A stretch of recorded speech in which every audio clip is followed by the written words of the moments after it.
Good evening and welcome into a Friday edition of KC Sports Tonight. I am Mark Poulose, joined by Katie Maher on a rare non-red Friday of the Chiefs season. Katie, we were just talking about this. Usually at this point of the season, especially on KC Sports Tonight, it's all Chiefs all the time. No Chiefs this week. How are you dealing with that? We have a million other things to talk about, luckily, because if we didn't have the KC Current in the playoffs, and we didn't have college football, and we didn't have a top 25 matchup for college basketball tonight, then I would be really sad. But Chiefs are getting a break. Maybe we're all getting a break. Yeah. We all need it.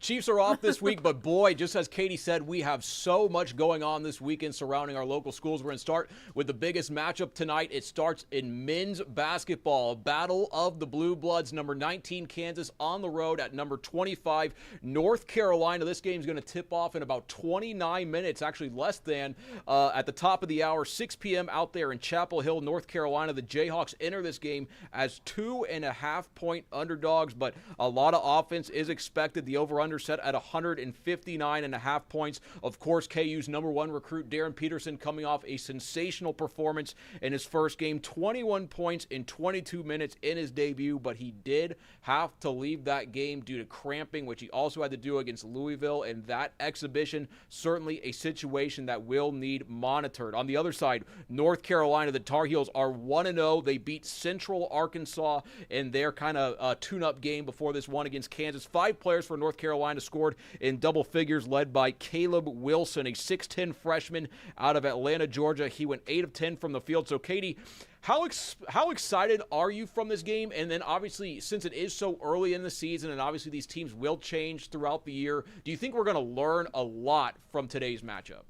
Yes, and like Neil Jones and I were kind of talking about this earlier in the week when it comes to like non-conference scheduling and these November games for college basketball, it can be so easy to just not care about them. Like, I didn't really care when KU was playing Green Bay the other night. I didn't really care when K-State was playing UNC Greensboro.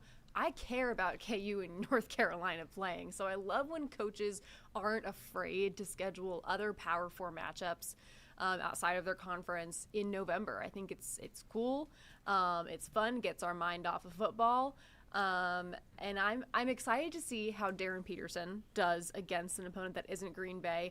You mentioned the cramping issue, which Bill Self said that wasn't an issue going into the game, and they don't expect it to be a long-term issue. And if he truly needed to, he could have kept playing the rest of the game, but because it was Green Bay, he didn't. So I am a little bit concerned that the UNC game is happening so quickly after that, and we don't know if that situation's 100% resolved. Like you said, something to monitor. So interested to see if that plays a role at all tonight, and if not, and we just see Darren Peterson ball out and be the guy. I mean, the Kobe comparisons have already started pouring in after Monday night's game. So I'm excited to see how KU does in scoring. I want to see who is going to emerge as a shooter this year. That's something that hasn't been a super big, strong suit for the Jayhawks in recent years, having a really reliable guy to hit threes from beyond the arc, and there's the whole saga with Hunter Dickinson and the paint, all that stuff. So I'm excited to see who the Jayhawks can rely on to be a clutch shooter this year. It looks like that shooter might be Cole Rosario. I was watching that previous game against Green Bay, and he was just trying to get it going, and he just couldn't. And as a shooter, what did he do? He started going and attacking the rim, finding other ways to get in the scorebook. And then after a while, he got one going, and you saw a massive sigh of relief. So hopefully that took the lid off the hoop for him and will help KU. But this really is why we love sports, is to see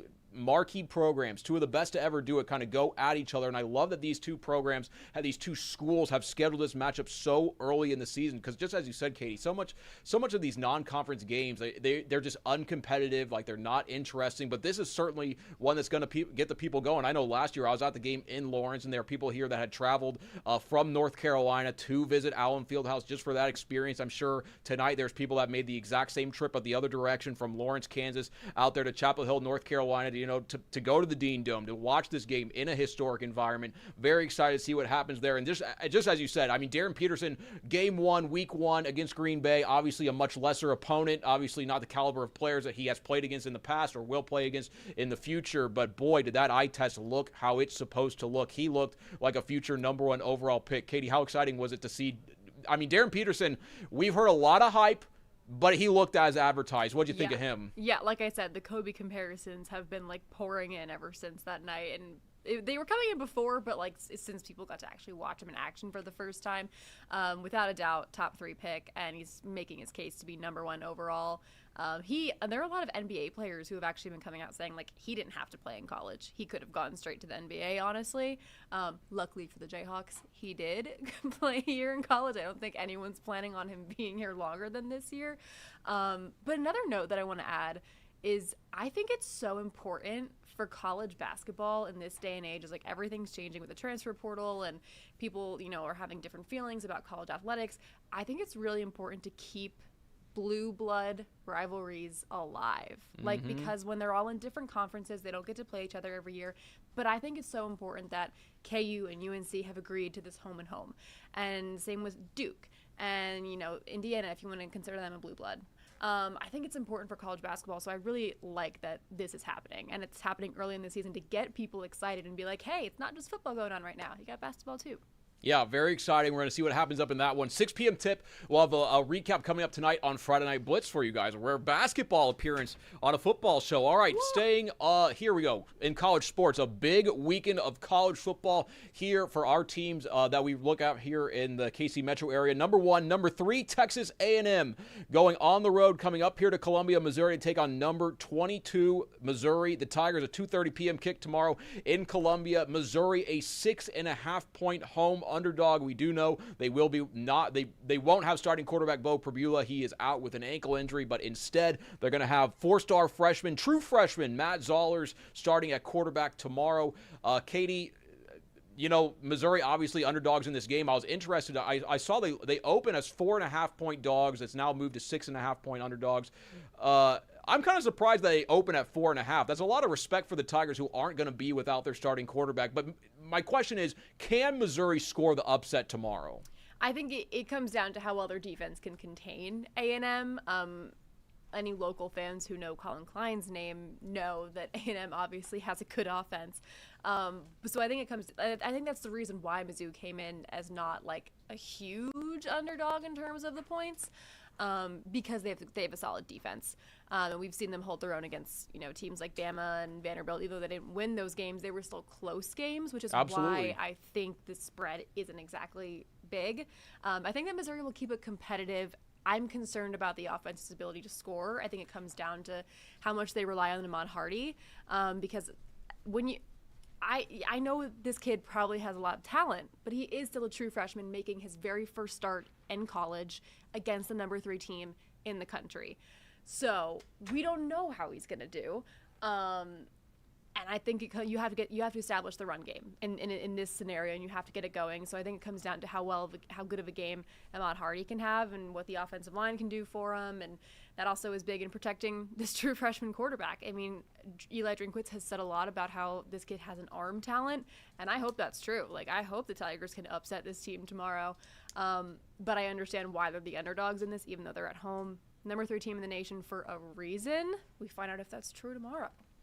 Yeah, I'm very intrigued as to how this matchup is going to shake out, but I really want to see how Coach Drinkwitz and the offensive staff is going to kind of scheme up the game plan around having a true freshman quarterback. We know Missouri obviously has 2 really, really good running backs with Ahmad Hardy and Jamal Roberts, but the hardest way to play quarterback, at least in my opinion, is like when you have an offense, maybe they run 2 times and you're in 3rd and 7, and everyone knows it's a passing situation, and you're going to have a true freshman out there, and that's going to be a really tough spot for him to be in. So I'm maybe looking on 1st, 2nd down, get him into good situations so he can get into the game, get into the flow, because, I mean, a true freshman quarterback making his first start against a team that has, I mean, just look at the way that Texas A&M recruits. They have some of the best players in the country. They have one of the best rosters money can buy in all of college football, and that is who they are going up against. This is not going to be, a small challenge. It's not like he's playing against UMass. It's not like he's playing against Louisiana, the Raging Cajuns. Like, this is one of the premier teams in college football this year, and this game certainly has the attention of a lot of people from around the country. I know here in Kansas City, City. We actually have a guy from our sister station down there in Texas A&M area coming up here for this game. I asked him, is Texas A&M fraudulent? And then, Katie, you were there. He gave a big sigh. So I was like, maybe people down there in College Station not as confident in their team as a number 3 ranking would indicate. So far this year, Texas A&M's best win was on the road at Notre Dame, a 41-40 win. But other than that, I mean, they beat Florida, they beat Arkansas, they beat LSU, they beat Mississippi State. I mean, they have wins. And how many of those teams have fired their head coach in the last few weeks? Whoa, whoa. Texas A&M is maybe a coach killer. Not in Missouri's case. I think Coach Drink has a job there for quite some time, but certainly going to be an exciting game out there in Columbia. Neil Jones is going to be there tomorrow, and we will have a recap tomorrow night on KC Sports Tonight. Staying in college football tomorrow, the Kansas Jayhawks go on the road to the Arizona Wildcats. That's a 2:30 p.m. kick on ESPN2, and the Hawks are 5.5-point underdogs in this game. KU entering the game just 2-3 in their last 5, but they did come off a big 38-21 win against one of the worst teams in college football, the Oklahoma State Cowboys. None other than the superstar Katie Maher was on the sidelines for that one. Katie, that really was an opportunity to be a get-right game for KU, but boy, that first half, it was flat. It was ugly, and they did get the win. But do you think that kind of turned things around for KU, or were you still worried? Because that was a bad team, and KU didn't look that good. I wouldn't say it turned things around for them. I'm just going to say it was a must-win, and they won it. They absolutely dominated the second half. The 21 points that Oklahoma State had on the board weren't indicative of how they actually played offensively during the game. It was kind of just garbage time touchdowns. Really, like, the final score was like 38-7. Maybe I'll give them 14 if we're talking legit. But it was a must-win, and KU didn't come out like it. Like, first half was sloppy. I was sitting there. I was planning to not shoot the second half. I was like, they're going to have, like, they're going to be up by 4 touchdowns at halftime. Like, I can sit back and relax for the second half and just edit some video, whatever. Nope. So that alarmed me, the fact that they didn't come out ready to play the worst team in the Big 12. I don't think it turned things around for them because they played the worst team in the Big 12. If it were something, they played a fellow middle-dwelling team or a top team in the Big 12, yeah, that's the kind of thing that can turn a season around. I just think it was a step in the right direction, and they needed to win it because now they have 3 chances to clinch a bowl game. And there are 5 wins. All you got to do is get to 6. I don't know if they get it at Arizona, but it would be cool if they did because they do have hard games after that I think will be a little bit more difficult. Yeah, no, this certainly is a big chance for them to get that bowl eligibility. I like where you kind of put KU in the tier world, in that, what do you call them, the middle dwellers? Middle dwellers. Yeah, that is exactly what they are, but really what concerns me about this University of Kansas team is, just as you said, they know last week against Oklahoma State it was a must-win game, and what did they allow the worst team in the conference to do? Score on their opening drive. I mean, Oklahoma State marched down the field against the Kansas Jayhawks and scored, and in a must-win game. I was like, can you guys have come out any flatter? And I mean, whatever. I know they got the win, but I mean, let's look at this, KU. What are we doing here? I will also say, like, the energy in the booth was like not it. I think that the loss in the Sunflower Showdown, kind of made fans upset, and it wasn't packed for a game that you have to imagine it's going to be a win for KU going into it. But also, it was homecoming, and it wasn't sold out. The student section was half empty. Saw it with my own eyes. Yeah. Energy was kind of flat in the booth. Maybe they got a little more into it in the second half. I don't know. But, yeah, I think that Sunflower Showdown loss is still having its ramifications. Yeah, a little hangover effect. Well, Katie, before we move off the KU, one more question I want to ask you. I know, obviously, you were at that Sunflower Showdown game. At the end of that game, how many people were in that stadium? Because at least when I was here looking at the broadcast, when Avery waved at the fans when he scored his last touchdown, it looked like there might have been 500 people there. Yeah. On the other side, where all the K-State fans were, there were plenty. But that's the ugly side that we don't want to look at. Yeah, that's how they scheme that away. People, but because of the stadium. Yeah, no, KU schemes that away. They do a very good job of hiding that flaw. I gotta give a shout out to them. I believe people started heading for the exits early in the fourth quarter. It was whatever touchdown put. I've already blacked this out. Like, whatever touchdown put K-State up by, I think, 2 or 3 scores was when people started to head for the exits. Start the buses, baby. Yeah, got to get back to town. All All right, so yeah, we'll keep tabs on that. See if KU can get to bowl eligibility tomorrow on the road at Arizona. All right, Katie, we have a cool thing here coming up. Can you actually get us on the Dylan Edwards situation? Tell us what's going on there. Yes, major update. Speaking of the K-State Wildcats, Dylan Edwards, running back out of Derby, Kansas. The Kansas kid started his career at Colorado. Well, I should say originally committed to K-State when he was in high school, ended up flipping to Notre Dame, and then ended up flipping to Colorado, spent a year there with Coach Prime, and transferred to K-State. Last year, he has had a complicated deal all season long, injuring himself on the very first drive of the season in Ireland. Yep. It's been kind of back and forth. We've seen him in a few games. He is officially in the transfer portal, which is he's one of the first, if not the first, college football player to do that right now. I don't know exactly. I'd have to look, but this has been confirmed by not the team itself, but by On3 Sports and the transfer portal official account itself on X. And all the other beat writers that cover K-State are also confirming it. He's no longer with the team. So it was first announced today that he would be redshirting for the rest of the season, and then the speculation started to come. 20 minutes later, he's gone. So they are without Dylan Edwards for the rest of the season and forever.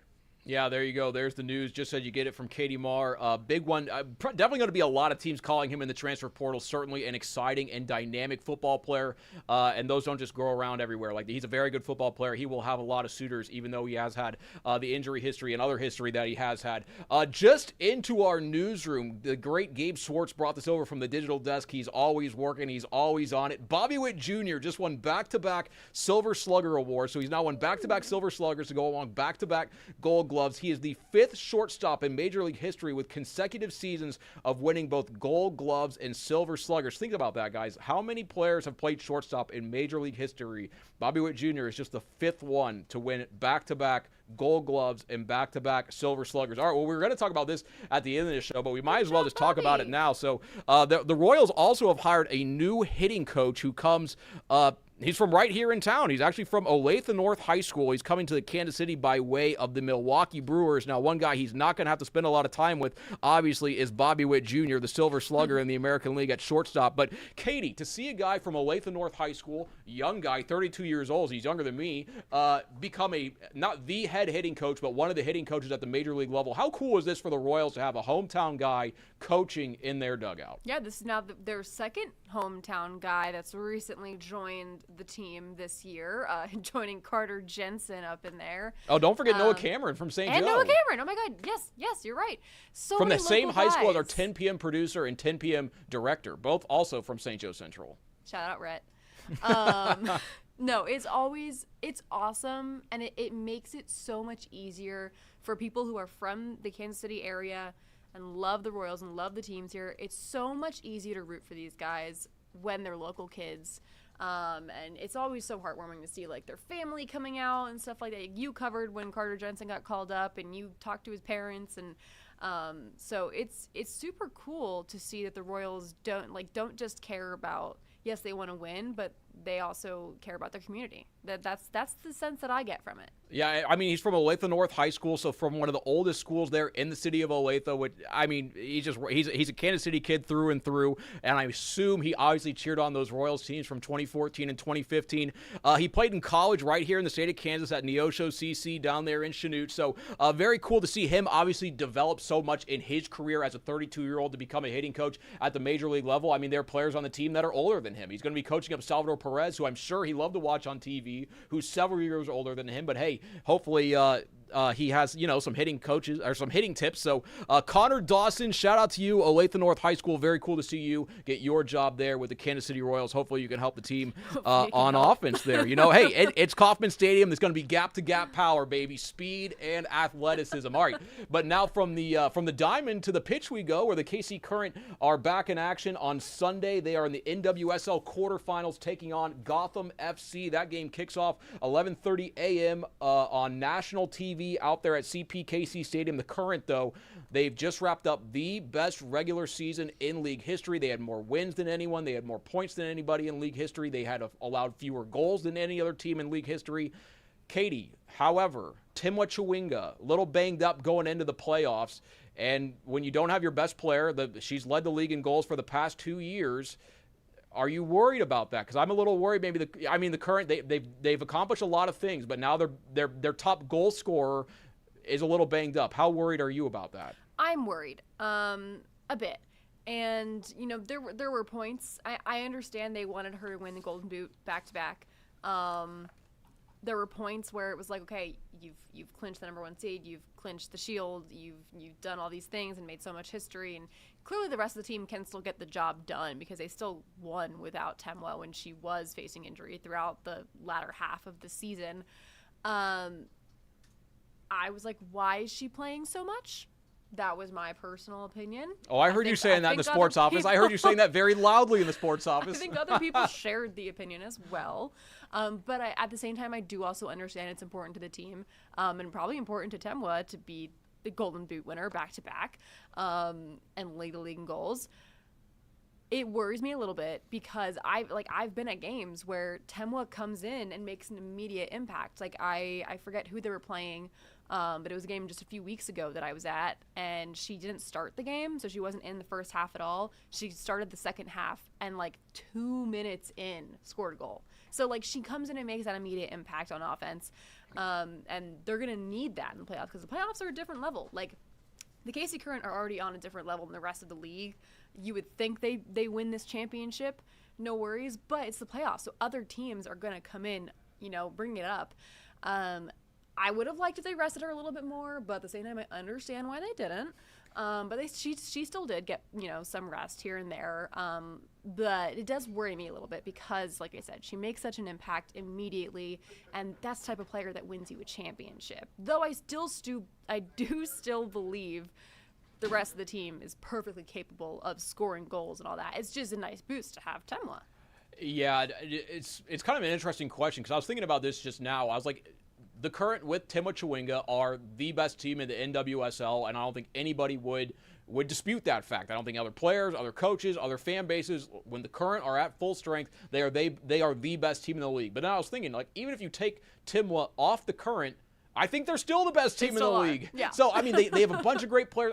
They have four women that play on the U.S. women's national team. They have several that play for Brazil. They have one of the best players in the world in Debinha. Their goalie has given up less goals than any other team in the league this year. And no shutouts in league history. Yeah, the Current, even without their leading goal scorer, very well might be the best team in the NWSL. That's just how good and how dominant they are. I know we had the stat the other day on our air, but the lead that they have over second place is more than the lead second place has over 12th place in a 14-team league. That's how good the KC Current are. So obviously, hey guys, the Current have had a great season, but it all could end on Sunday. That's how fragile playoff life is. The Current have to win on Sunday if they want to continue that season. Obviously, we hope they do. That game kicks off 11:30 a.m. on Sunday, but Saturday we have a playoff game right here on KCTV5. You guys won't want to miss that. Katie, anything else on that one? Or nope, just Current, they're so darn good, and I'm so excited to watch them on Sunday and keep seeing them go forward, knock on wood. Yeah, go out there, support those ladies. They definitely deserve it. They're the best team in the league. They're fun to watch. They score goals. They play attacking soccer. They do literally everything anyone could ever want. Yep. Go out there and support them. It's a good time, I promise. I've never seen anybody sad at CPKC Stadium. Yeah, the team's good. People are just on the highest vibes when they're there. Yeah, they really are. It's a great. I remember I was out there a couple of years ago. I was doing a story back when I was working with the news department. It was, I forget what it was, but they had vegetables growing on this thing outside. And I was like, oh, look at this. Look at this. It was like arugula and other lettuces that were growing. And then the communications person told me, she's like, oh, yeah, that stuff that you grow there, we serve that in our food. So they're literally growing, at least at the time, fresh produce that they were serving for you there at the stadium. Great. That's what I'm saying, guys. You go out to CPKC Stadium, like them. Good things are going to happen. But hey, go out there and support those girls. Sunday, win or go home soccer, taking on Gotham FC. It's going to be cold. Yeah, it's going to be cold.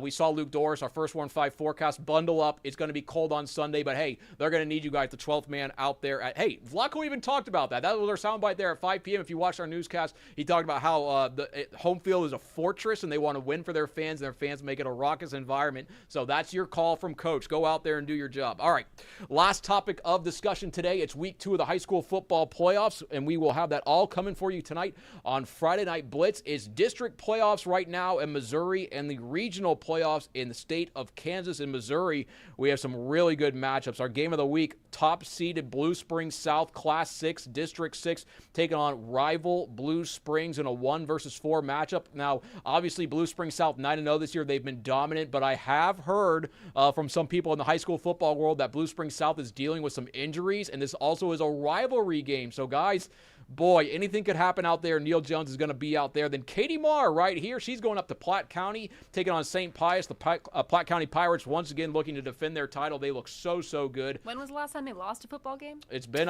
more than 20-some games. Yeah, they have quite the thing going on up there. QB Rocco Marriott, he's a stud. Great player out there. Then she's going to go to Park Hill, taking on Liberty North. Liberty North, obviously a traditional power, not having the year they expected. But, 3-seed taking on 2-seed Park Hill. That will be a very, very good game.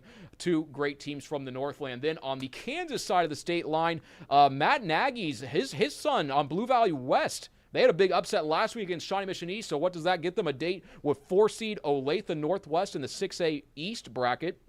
Also, the top seed, Olathe West, has a rivalry matchup taking on Olathe South. St. Thomas Aquinas in Class 5A taking on Mill Valley. Mill Valley, obviously, and St. Thomas Aquinas, two powerhouses there in Class 5A. And some history there. That will be an interesting game. St. James going on the road to Spring Hill, and Bishop Miege is going on the road to Tonganoxie. Just some games that we have our eyes on. Katie, playoffs, week 2. What do you think of last week? How excited are you for tonight? I mean, week 1 is always, you usually know what's going to happen in week 1, but there's always room for upsets. I mean, we've seen how maybe seedings don't always accurately reflect, how good a team might actually be because of their district or their conference or league or whatever. Week 1, I think, is, one of the easiest to predict weeks in high school football playoffs, high school football in general. Week 2 is when you get down in the nitty gritty. And then I've always said week 3 is my favorite. On the Kansas side, that's sectionals. I don't know what it's called on the Missouri side, but district championships. Yes. I'm the most excited for next week, but I'm still very excited for tonight because I think we have some really good matchups with our game of the week being a rivalry game. And then Platte County, St. Pius X. I'm excited to go there and then see Liberty North Park Hill. We're getting interesting this week, and that's what I'm excited for. Yeah, there are some rivalry games that we just couldn't get to. There's so many great games this week, but that's what happens in the playoffs. The best teams kind of keep winning, or teams get hot, and you kind of get a good thing going there. But Lee Summit North, how often have they had to go on the road in a district game? It has been quite some time. Well, they're going on the road to take on Lee Summit. That will be a good game. Lee Summit with an upset victory against the Broncos earlier this season. Also, Gardner Edgerton, they're hosting Olathe North, a little bit of a rivalry matchup there. So that should be a good one. But always exciting to see kind of what happens here at the end of the high school football season. These games are so unpredictable because obviously are these kids professionals? No. Are they high-level Division I players? For the most part, no, although there are a few. But what I'm saying is their levels and performance, it comes in peaks and valleys, and it's just fun. You get to hear a whole bunch of parents getting excited, a whole bunch of coaches getting excited. So yeah, it definitely is a good time. But hey, take it easy on some of those officials, guys. I heard last week, I know these games, it's win or go home, and it is what it is. Some of those parents, they're cold. Lay off the officials. They're doing the best they can do. Obviously, it is what it is. All right, so that's a look here at KC Sports Tonight on this Friday. I want to give a great shout out to our very own Gabe Swartz for getting in that breaking news about Bobby Witt Jr. Back-to-back Silver Slugger Awards. One of the best players in all of baseball right there at Kauffman Stadium. We're very lucky to have him here in Kansas City. But big night of Friday Night Blitz coming up. A great week 2 of high school football playoffs. Myself, Katie Maher, and Neil Jones will have it covered for you. All right, guys, take care. Have a good one. We'll see you at 10.